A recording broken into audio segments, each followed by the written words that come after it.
Hello everybody. So I'm actually filming this video off of my phone right now because my internet is destroyed as a result of the wildfires. So I can't actually film anything from my camera and edit it on my laptop and all that other fun stuff. So here we are. Now I just wanted to give you guys a real quick update because in Oregon, we kind of have multiple obstacles going against us, and I think it's important to talk about. So for example, we have the pandemic, we have the protests, and now we also have the wildfires. So kind of how it's all fusing together right now in real time as you watch this.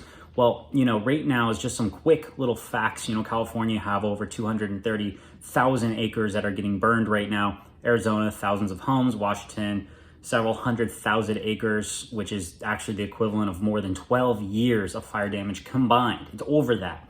Right now in Oregon, the fire is 0% contained. 0%. We are expected to have the largest loss ever in Oregon's history. And that's pretty much by every factor. You talk about loss of life, loss of wildlife, loss of, or I guess you could say ecological destruction. Right now there's winds that are kind of making everything significantly worse because they're 45-mile-an-hour winds, which is enough to knock your hat off or blow your umbrella away, things along those lines. What I really wanted to talk about right now is kind of how is this going to affect the protests and everything else? Well, one thing that we need to understand, and this is kind of my area of study as well, I study extremism, and one of the biggest issues specifically like in the Middle East, for example, is forced migration. So this actually was something very similar that happened in Syria several years back, which kind of prompted the civil war. It was the worst drought in the last 75 years. I think it was 75 years. Somebody should check me on that one. Anyway, it was some of the worst droughts that they ever experienced, and it pushed more people into the city, thus causing more unrest and made it everything into the civil war that we now know of. So in Oregon, what's going on right now is all the fires are in the south. Now they're pushing everybody upward. So there's a lot of cities that are completely flattened out right now. And also what's very interesting is that in those cities, those people are mostly conservative. So you're going to be having the conservative individuals getting pushed up more north. And eventually they're probably going to head more towards, say, Portland. The reason why I say Portland is because Portland is one of the larger cities right now that isn't completely covered in ash and fires, at least, knock on wood, not yet. And so what we're going to experience is that there's a pandemic. So you have more people in more enclosed area, and you're also going to have people from different kind of political ideologies clashing in the middle as well. So those are two things that are working against us. In addition, you're talking about hospitals. How overcrowded are the hospitals as a result of COVID? And then how are we going to add to that when you also have things like, burn victims and things along those lines? And then the people with COVID are also, going to be interacting with those with the fire damage, and how are they going to kind of mix together? That's something that we need to better understand. Another issue that we're going to run into is the fact that, we do have 3,000 homeless individuals in Portland, let alone the rest of the city. So what happens to them?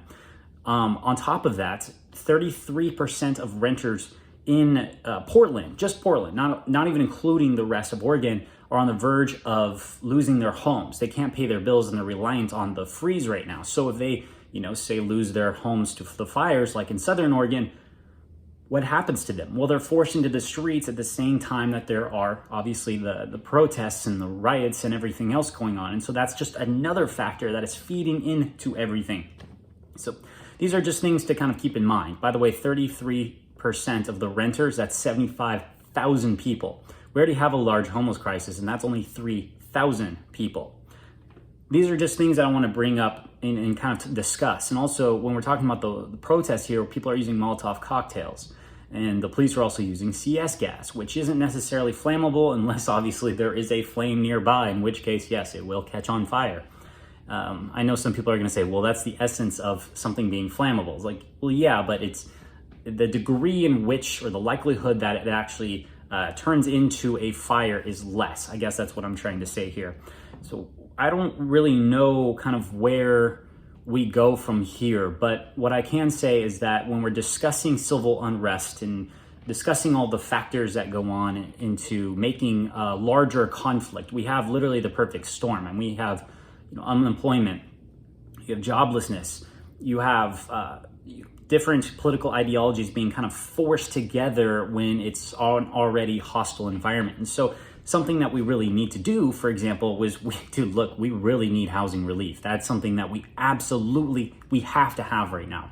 Another thing, Medicare for all, very important right now because nobody's going to be able to afford like healthcare, especially if they're losing their jobs. Now they're homeless and now everybody's burnt and also everybody is sick. That's insane. We've already lost, 180,000 plus people to COVID. Now I get it. Sometimes the statistics are a little hard to count because some people are counted when they shouldn't have and some people aren't counted when they should have been.